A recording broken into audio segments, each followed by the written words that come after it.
Book वाली princess लग रही हो। मैंने भी अबीरा को चुना है, आप अब भी नहीं चुनेंगे। मुझे अकेला नहीं रहने दूंगा। क्या करूं मैं अकेला? अंजुमन, डॉक्टर को मुझे देखने दीजिए, ये सांस नहीं ले रहा है, डेथ हो चुकी है। दोस्तों आने वाले एपिसोड होने वाले हैं ज़बरदस्त धमाकेदार। जी हाँ दोस्तों, आने वाले एपिसोड में आप देखेंगे कि उधर जो है ना अंजुमन की डेथ हो जाती है। ये दिखाया जाता है कि दरअसल अंजुमन अबीरा जब शादी का टाइम होता है वहाँ पे अंजुमन अचानक से गिर जाता है, तो अबीरा उसे उठाने की कोशिश करती है, लेकिन वहाँ पे एक डॉक्टर मौजूद होता है। वो कहता है मुझे देखने दे, मैं एक डॉक्टर हूँ। जब वो उसकी नस चेक करता है तो कहता है ये सांस नहीं ले पा रहा, इसकी डेथ हो चुकी है। तो ये बात सुनकर अबीरा चौंक जाती है, इससे क्या हो गया अचानक।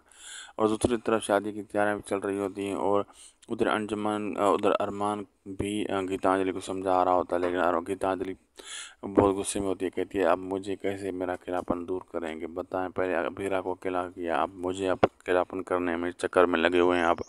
वो कहता है मैं तुम्हारा अकेलापन दूर करूँगा, तो मैं अकेला नहीं छोड़ूंगा। वो कहती है कैसे? अब आगे देखना मज़ेदार होगा क्या होने वाला है।